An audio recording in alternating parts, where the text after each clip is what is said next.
ಎಲ್ಲರಿಗೂ ನಮಸ್ಕಾರ. ನೀವು ನೋಡ್ತಿದ್ದೀರಾ ಖುಷಿ ಸಾನ್ವಿ ಚಾನೆಲ್. ಇವತ್ತಿನ ರೆಸಿಪಿ ತುಂಬಾ ಟೇಸ್ಟಿಯಾಗಿ ಹಾಗೂ ಈಸಿಯಾಗಿ ಮಾಡಿರುವಂತಹ ಕೊಕೊನಟ್ ರೈಸ್.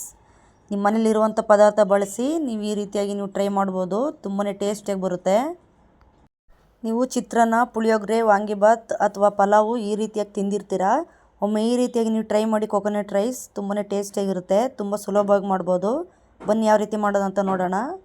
ಇಲ್ಲಿ ನಾನು ಒಂದು ತವಾನ ಬಿಸಿ ಮಾಡಿಕೊಂಡು 3 ರಿಂದ 4 ಟೇಬಲ್ ಸ್ಪೂನ್ ಎಣ್ಣೆ ಹಾಕ್ಕೊಂಡಿದ್ದೀನಿ. ಎಣ್ಣೆ ಬಿಸಿ ಆದಮೇಲೆ ಕಡಲೆ ಬೀಜನ ಸೇರಿಸ್ತಾ ಇದ್ದೀನಿ. ಕಡಲೆ ಬೀಜ ಕಲರ್ ಚೇಂಜ್ ಆಗಬೇಕು ಅಲ್ಲಿವರೆಗೂ ಫ್ರೈ ಮಾಡಿ.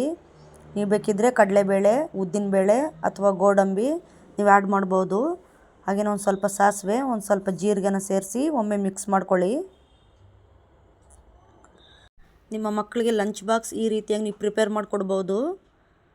ಕಡಲೆ ಬೀಜ ಫ್ರೈ ಆದ ನಂತರ 3 ಹಸಿಮೆಣಸಿನ್ಕಾಯಿನ ಮಧ್ಯದಲ್ಲಿ ಸೀಳಿ ಸೇರಿಸ್ತಾ ಇದ್ದೀನಿ. ನಿಮಗೆ ಖಾರಕ್ಕೆ ಎಷ್ಟು ಬೇಕಂತ ನೋಡಿಕೊಂಡು ನೀವು ಸೇರಿಸಬಹುದು. ಹಾಗೆಯೇ ಒಂದು ಸ್ವಲ್ಪ ಕರಿಬೇವೆಲೆನ ಸೇರಿಸಬೇಕಾಗುತ್ತೆ.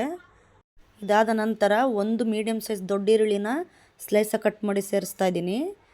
ಇದನ್ನು ಕಲರ್ ಚೇಂಜ್ ಆಗಬೇಕು, ಈರುಳ್ಳಿ ಕಲರು ಅಲ್ಲಿವರೆಗೂ ಒಮ್ಮೆ ನೀಟಾಗಿ ಮಿಕ್ಸ್ ಮಾಡ್ಕೋಬೇಕಾಗತ್ತೆ. ನೋಡ್ತಾ ಇರ್ಬೋದು ಎಲ್ಲ ನೀಟಾಗಿ ಮಿಕ್ಸ್ ಆಗ್ತಾ ಇದೆ. ಇದಾದ ನಂತರ ಅರ್ಧ ಕಪ್ಪು ನಾನು ತೆಂಗಿನಕಾಯಿ ತುರಿನ ಸೇರಿಸ್ತಾ ಇದ್ದೀನಿ.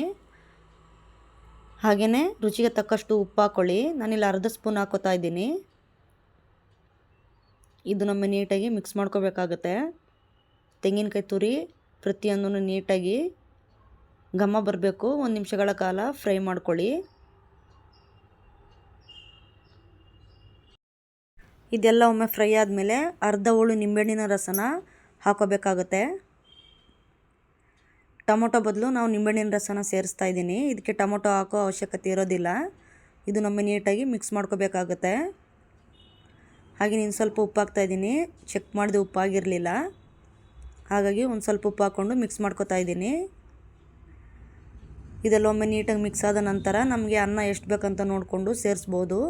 ನಾನಿಲ್ಲಿ ಬಿಸಿ ಬಿಸಿ ರೈಸ್ ಹಾಕ್ತಾಯಿದ್ದೀನಿ. ನೀವು ಬೇಕಿದ್ದರೆ ರಾತ್ರಿ ಅನ್ನ ಉಳಿದಿದ್ರೆ ಅದರಲ್ಲೂ ಬೇಕಾದರೆ ನೀವು ಮಾಡ್ಕೋಬಹುದು. ನೋಡ್ತಾ ಇರ್ಬೋದು ನನಗೆ ಎಷ್ಟು ಬೇಕಂತ ನೋಡಿಕೊಂಡು ರೈಸ್ನ ಸೇರಿಸಿದ್ದೀನಿ.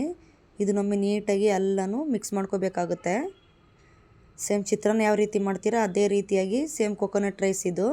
ತುಂಬಾ ಟೇಸ್ಟಿಯಾಗಿ ತುಂಬಾ ಅದ್ಭುತವಾಗಿ ಬರುತ್ತೆ. ಫೈನಲಾಗಿ ಕೊತ್ತಂಬರಿ ಸೊಪ್ಪು ಹಾಕಿದ್ರೆ ತುಂಬಾ ಟೇಸ್ಟಿಯಾಗಿರುವಂತಹ ತುಂಬಾ ರುಚಿಯಾಗಿರುವಂತಹ ಕೊಕೊನಟ್ ರೈಸ್ ರೆಡಿನೇ ಆಗೋಯಿತು. ಬಿಸಿ ಬಿಸಿಯಾಗಿ ಸರ್ವ್ ಮಾಡ್ಕೋಬೋದು. ಪ್ಲೀಸ್ ಇನ್ನು ನನ್ನ ಚಾನಲ್ ಯಾರು ಸಬ್ಸ್ಕ್ರೈಬ್ ಮಾಡಿಲ್ಲ ದಯವಿಟ್ಟು ಸಬ್ಸ್ಕ್ರೈಬ್ ಮಾಡಿ, ಲೈಕ್ ಆ್ಯಂಡ್ ಶೇರ್ ಮಾಡಿ. ಈ ವಿಡಿಯೋ ನೋಡೋದಕ್ಕಾಗಿ ಎಲ್ಲರಿಗೂ ಥ್ಯಾಂಕ್ ಯು.